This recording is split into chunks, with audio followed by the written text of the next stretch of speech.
So for question one, in Renaissance theater, the actors were usually really close to the audience since the stages were usually smaller, and they were also made in semicircles in like an ellipses shape or very circular, so the audience would be surrounding the actors. But modern stages are usually a lot higher than the audience and more rectangular, and so in order to replicate the intimacy between the audience and the actors in Renaissance theater, in A Midsummer Night's Dream, Julia Taymor used a stage that had a rectangular extension into the audience, and with the audience surrounding this extension. And I think she made this change because the larger modern stage has more depth and space to switch between scenes and characters, and allows movement of characters, and also allows larger props to move around.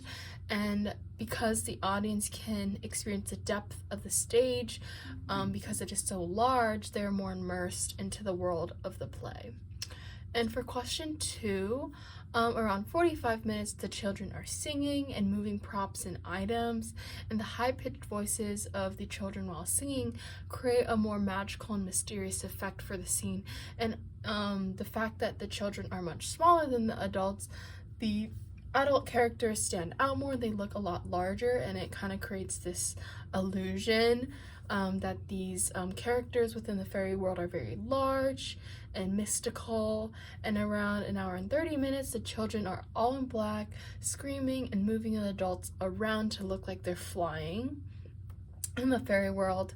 And I thought it was really interesting how the children are basically utilized in special effects and creating illusions within the play instead of using traditional methods like wire. So I thought that was very intriguing. And for number three, I was wondering why only children were in the fairy world and not in other parts of the play, and also why they were used to move props. And so with some of the videos in the lecture, Julie Taymor said that she wanted to have children in the fairy world to represent the life and the breathing of the fairy world forest through their shadows and movement. And this made more sense as to why children were used in the play and how the children were used to create a more magical effect for the fairy world.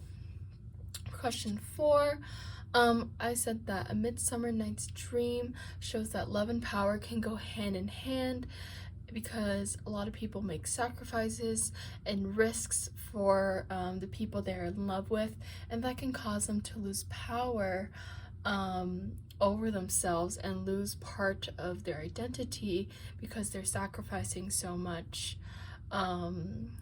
for the person that they love. And then number five, I said that one visual aspect of the film that interested me was where the consistent use of large poles in the scenes with different characters.